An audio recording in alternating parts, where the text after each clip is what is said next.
नमस्कार। कई दिन से फेसबुक लाइव नहीं किया था। मैं शाहजहांपुर बॉर्डर पे हूँ और इतना कुछ हो रहा है पिछले 3-4 दिन से। यहाँ बीच में बारिश भी हुई, कुछ साथी बैरिकेड तोड़ के आगे भी बढ़ गए थे, साथ में सरकार से वार्ता, प्रेस कॉन्फ्रेंस, आपने सब चीजें देखी होंगी। इसकी रिपोर्ट आपको देने के लिए वक्त नहीं मिला, माफी चाहता हूँ। मेरे पीछे से जो काफिला निकल रहा है, आप देखिए, दूर तक देखिए, कितना दूर तक ये काफिला चले जा रहा है। हम देख नहीं सकते, पीछे तक ये काफिला चलता जा रहा है। ये पंजाब से आए हुए साथी हैं जिन्होंने आके हमारे इस शाहजहांपुर बॉर्डर को ज्वाइन किया था। टिकरी बॉर्डर से चले थे। ये अधिकांश पंजाब का संगठन है, बीकेयू एकता उग्राहा। बीकेयू भारतीय किसान यूनियन एकता, जब एकता हुई थी, उसका एक उग्राहा जी द्वारा, जोगेंद्र उग्राहा इसके लीडर है, उस फैक्शन, उस संगठन के, पंजाब में जथेबंदी कहते हैं, उसके साथी आए थे हमसे मिलने के लिए। टिकरी बॉर्डर से चले, हरियाणा के गांव-गांव में घूमते घूमते ये लोग कल हमारे यहाँ पे पहुंचे और देखिए अब ये विदा ले रहे हैं। और आप जितनी देर तक मैं बात करता जाऊंगा, आप पीछे ट्रैक्टर देखते जाइएगा और गिनने की कोशिश कीजिएगा कि कितने ट्रैक्टर है। मैं तो गिन नहीं पाया भाई। ये पंजाब के जो मालवा इलाका है, ये बठिंडा हुआ, फरीदकोट हुआ, संगरूर हुआ, फाजिल्का, ये वाली जो बेल्ट है, इससे ज्यादातर पटियाला तक, इस इलाके से लोग आए हैं। ये सारे किसान आ रहे हैं। ट्रैक्टर का सिलसिला रुका नहीं है, आप पीछे देखते जाइएगा, मैं आपको बात बताता जाऊंगा, लेकिन पीछे ट्रैक्टर का सिलसिला जारी रहेगा। और यहाँ मंच से नारे लग रहे हैं, हरियाणा, पंजाब, राजस्थान के किसानों की एकता जिंदाबाद। इस एकता को याद करते हुए इतना अद्भुत क्षण है। राजनीति ने कितनी कोशिश की पंजाब और हरियाणा के किसानों को लड़ाने की, एक दूसरे के खिलाफ खड़ा करने की, लेकिन ये लड़ाई, इस संघर्ष ने जो बहुत अद्भुत चीजें की है वो ये कि हरियाणा पंजाब में खास तौर पर जो टेंशन करने की कोशिश थी किसानों के बीच में, वो टूट गया है। ये हरियाणा के रास्ते से आए और मुझे बता रहे थे कि इतना प्यार मिला इन्हें हरियाणा के गांव में। अभी आगे जा रहे हैं तो हरियाणा की एक पंचायत ने कहा है रास्ते में रुकना, हम आपके लिए खाने का इंतजाम करेंगे। हम लोगों ने भी जाने से पहले इनके लिए थोड़ा सा हलवा और चना, जो काला चना हलवा खिलाया जाता है, उसका इंतजाम किया। थोड़ी देर बाद हो सकता है मैं आपको दिखाऊं भी कि क्या कुछ यहाँ पे हमने कोशिश की है। लेकिन इन्हें हरियाणा की तरफ से प्यार मिला। हरियाणा, राजस्थान और पंजाब के किसान एक साथ हो गए। हिंदू, मुसलमान और सिख तीनों एक साथ हो गए। मेवात के किसानों ने आके यहाँ मोर्चा लगाया, उन्होंने अपने सिख भाइयों के लिए, पंजाबी भाइयों के लिए उन्होंने तमाम तरह की व्यवस्था की है। ये नजारा यहाँ पे चले जा रहा है। मैं आपको यहाँ की स्थिति बता रहा था शाहजहांपुर की। कल रात को, जो बीती कल थी, यहाँ पे अच्छी बारिश हो गई। अब ठंडी और ऊपर से बारिश, जिसको बोला जाता है, हिंदी में कहावत है, कंगाली में आटा गीला। कि पहले ही कंगाल थे और घर में जो थोड़ा सा आटा था वो भी गीला हो गया। कल यही हुआ। हालत वैसे ही खराब थी, सर्दी खूब थी यहाँ डट के, और ऊपर से बारिश हो गई। बारिश हमारे टेंट में घुस गई, हमारे टेंट के अंदर भी बारिश घुस गई। फॉर्चुनेटली हमारा टेंट स्लोप पे था तो पानी उसमें से जाके निकल गया। बाकी चारों तरफ पानी भरा है। काफी बारिश हुई, कम से कम आधे घंटे के लिए तो खूब जम के बारिश हुई। उस सब के अंदर भी किसानों का हौसला नहीं टूटा। जब मैंने जाके सुबह अनशनकारियों से बात की, क्योंकि हमारे 24-24 घंटे का अनशन का एक सीरीज चल रही है, लिंक चल रहा है। मैंने सुबह जाके अनशनकारियों से बात की, क्योंकि उनका तंबू जो था, अनशनकारियों का तंबू, वो कल लीक कर गया बारिश के अंदर। हमारा स्टोर जो था, स्टोर का तो ऊपर का टेंट फट गया बारिश से, तो हमें रात के एकदम तुरंत सुबह स्टोर भी चेंज करना पड़ा। इस सब चीजों के अंदर बहुत बिजी थे कल हम करते हुए। तो मैंने अनशनकारियों से बात की, उनसे कहा, हाथ जोड़ के कहा, ये तो गड़बड़ हो गई, रात को पानी टपका, उनका कंबल गीला हुआ था। तो एक अनशनकारी हमारे साथी ने हंस के कहा, जी ये तो बहुत अच्छा हुआ। मैंने कहा, भाई कैसे अच्छा हुआ? उसने कहा, देखो जी, दो फायदे हुए। एक तो किसान को फायदा, इस मौसम में बारिश हो रही है, बहुत अच्छी है। हमारे इलाके में बोलते हैं, इस मौसम में अगर बारिश हो, हल्की बारिश हो, तो किसान कहता है जी घी बरस रहा है इस टाइम, एकदम फसल के लिए ठीक टाइम है। दूसरा, हमारे साथी ने बोला कि इससे आंदोलन को फायदा हुआ। मैंने कहा, आंदोलन को कैसे फायदा हुआ भाई? उसने कहा, देखो भाई साहब, अब अगले 10 दिन तक किसी किसान को अपने खेत में पानी देने की चिंता नहीं है। हमारे कुछ साथी रुके हुए थे ये सोच के कि खेत में पानी कौन देगा। अब 10 दिन तक उन्हें पानी देने की चिंता नहीं, अब आराम से आंदोलन में लोग आए। जब ये स्पिरिट हो किसी आंदोलन की, कंबल भीगा हुआ था और वो मुझे गुण गिरा रहे थे कि बारिश होने से क्या क्या फायदे हुए। जब किसी आंदोलन की ये स्पिरिट होती है ना, उस आंदोलन का कोई मुकाबला नहीं कर सकता। कोई पुलिस, कोई सरकार, कोई इसका मुकाबला नहीं कर सकती। पुलिस सरकार की बात आई तो याद आया कि हमारे साथी 31 तारीख को बैरिकेड तोड़ के आगे बढ़े थे। आगे बढ़े तो ज्यादा जा नहीं पाए थे, उसका किस्सा हमने बताया ही था। हमने युवा साथी थे हमारे, ज्यादातर हनुमानगढ़ गंगानगर की तरफ से, और बहुत कोशिश की थी। हमने हाथ जोड़े, पूरी लीडरशिप ने उनको समझाने की कोशिश की कि अभी हमारा सेंट्रल लीडरशिप का निर्णय है कि बैरिकेड को नहीं तोड़ना है हमारे को, तो हम यहाँ पे रुके हुए हैं। लेकिन युवा थे, गर्म खून था, नहीं सुना उन्होंने, तो वो आगे बढ़ गए। 15-20 किलोमीटर आगे बढ़ के पुलिस ने उनको एक साइड लेन में लगा दिया। तो मुझे बुरा लग रहा था कि देखिए मेन सड़क को छोड़ के अब एक स्ट्रिप रोड जो होती है उसके ऊपर हमारे साथी बैठे हुए, लेकिन वो वहां बैठे रहे।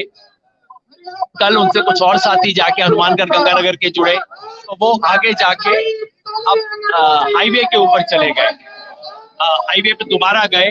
तो कल शाम को हरियाणा पुलिस ने उनके ऊपर पता नहीं कितने आंसू गैस के गोले छोड़े। अब आप सोचिए, हमारे साथियों से सहमति हो नहीं हो, इस किसी भी आंदोलन में सहमति असहमति तो चलेगी, लेकिन वो हमारे साथी हैं। और क्या चाहते हैं? दिल्ली जाके इस सरकार को कहना चाहते हैं कि तुम किसान विरोधी कानून बंद करो। इतना ही कहना चाहते हैं, कोई अपराध तो नहीं है। दिल्ली जाना कोई अपराध नहीं है, कोई हिंसा करने जा नहीं रहे, कोई गोला बारूद लेके जा नहीं रहे। किसान हैं, राजस्थान के किसान हैं, दिल्ली जाके सरकार को बताना चाहते हैं कि कानून गलत है। हरियाणा पुलिस का क्या काम? हरियाणा पुलिस आंसू गैस क्यों छोड़ रही है उनके ऊपर? कई साथियों को चोट भी आई है, खबर आ रही है। और मैं चाहता हूं हम सब लोग मिलकर, सहमति असहमति के बावजूद इस सवालों पे हम सब लोग मिलकर खड़े रहे। ये बर्दाश्त नहीं होगा, कोई काम नहीं है साथियों के साथ, युवा साथियों के साथ इस तरह का व्यवहार करने का। आप सबकी तरफ से हम कहना चाहते हैं, हम उनके साथ हैं इस संघर्ष के अंदर। और सब लोगों का मोर्चे अलग अलग हो सकते हैं, लेकिन लक्ष्य सबका एक है और ये लड़ाई चलती रहेगी। उधर आंदोलन में शहीद होने वाले लोगों की संख्या बढ़ती जा रही है। एक कैलकुलेशन के हिसाब से अब तक 54 लोग शहीद हो चुके हैं। परसों ही वहां ये जो अपना और गाजीपुर बॉर्डर है इसकी तरफ, वहां पे एक किसान ने आत्महत्या की। आत्महत्या की बात मैं बहुत ज्यादा यहाँ करता नहीं हूँ, क्योंकि साइकोलॉजिस्ट कहते हैं कि इन चीजों के बारे में बहुत ज्यादा चर्चा नहीं करनी चाहिए, चर्चा करने से ही फैलता है, और इसलिए हम इसके बारे में ज्यादा चर्चा करना, महिमा मंडन करना बहुत नहीं कहते। लेकिन इतनी शहादत हो रही है, 50 से ज्यादा किसान शहीद हो चुके हैं। क्या सरकार के कान पे जूं भी रेंग रही है? आज 4 तारीख है, वार्ता होगी, आपको पता लग जाएगा। लेकिन मुझे पता नहीं क्यों ऐसा महसूस होता है कि अभी भी सरकार ने मन नहीं बनाया है, अभी भी सरकार कुछ करने नहीं वाली है। पिछली बार जब वार्ता हुई थी तो मैंने कहा था, अगर हमारी किसान आंदोलन की मांगे आती है तो अभी तो हाथी की पूंछ ही निकली है। जब मैंने कहा तो एक साथी ने कहा कि जी पूंछ भी हाथी की है, गधे की अभी हमें पता नहीं।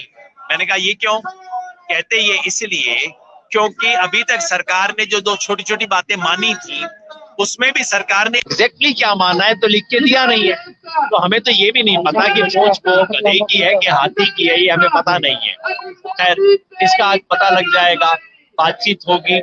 अगर सरकार जो बाकी 2 बड़े मुद्दे हैं उसके ऊपर बातचीत करे तब तो बात आगे बढ़ेगी। क्योंकि हमारा एजेंडा नंबर 1 और 2 क्या था आपको याद होगा। एजेंडा नंबर 1 था कि तीनों कानूनों को वापस लेने की मोडेलिटीज क्या, और एजेंडा नंबर 2 था कि किसानों को एमएसपी के कानूनी अधिकार देने के लिए उसका तरीका क्या होगा। इन दोनों पे सरकार ने बात नहीं की है। एमएसपी वाले सवाल पे सरकार इन प्रिंसिपल भी हाँ करने को तैयार नहीं है। कानून रद्द करने पे सरकार कहती है रद्द करने की बात छोड़ दो और कुछ भी बात कर दो। सरकार टस से मस नहीं हुई है। आज पता लगेगा।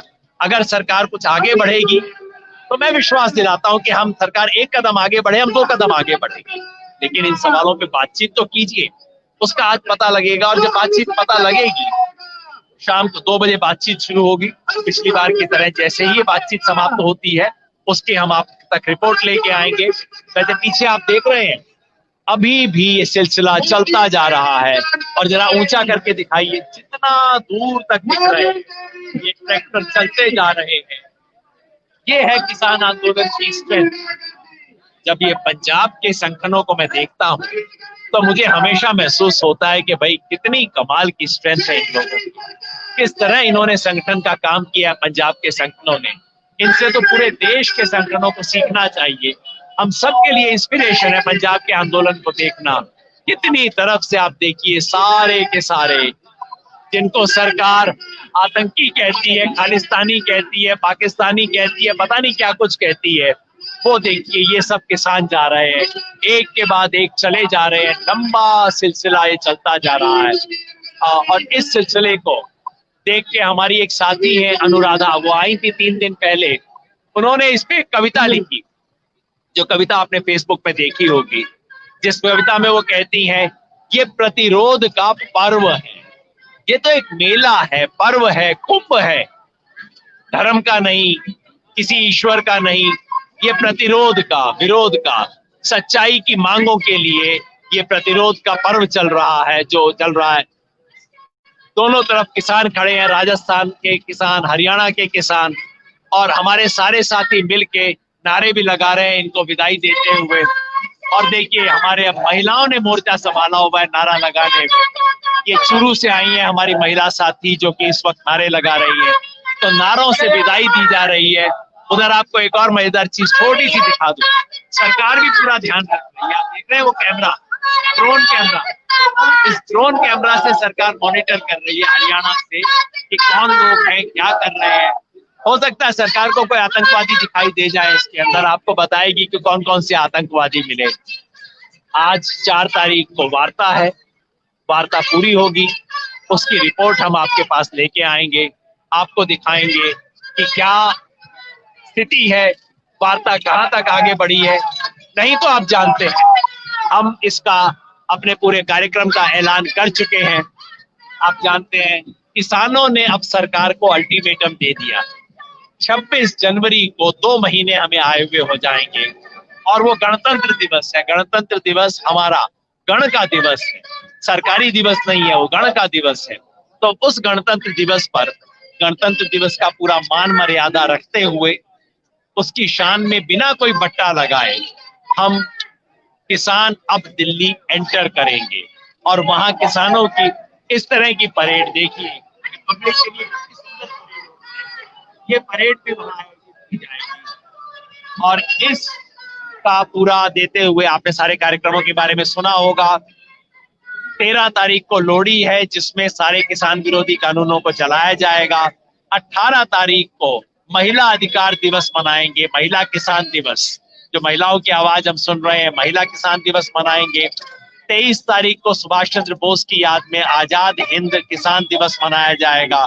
और फिर 26 तारीख को दिल्ली में एंट्री, उम्मीद करते हैं सरकार उससे पहले समझेगी, मानेगी, इस आवाज को मानेगी। उम्मीद करते हैं कि ये तस्वीर मोदी जी तक भी पहुंच रही है। तो मैं आपसे विदा लेता हूं, लेकिन ये तस्वीर आप देखते रहिए, जहां तक आपकी आंख जाए, जहां तक आपकी निगाह जाए, देखिए तस्वीरों की। ये पर्व है प्रतिरोध का, बस यही कहूंगा। धन्यवाद अनुराधा जी। पर्व है प्रतिरोध का, देखते रहिए इस प्रतिरोध की पर्व की झलकियां।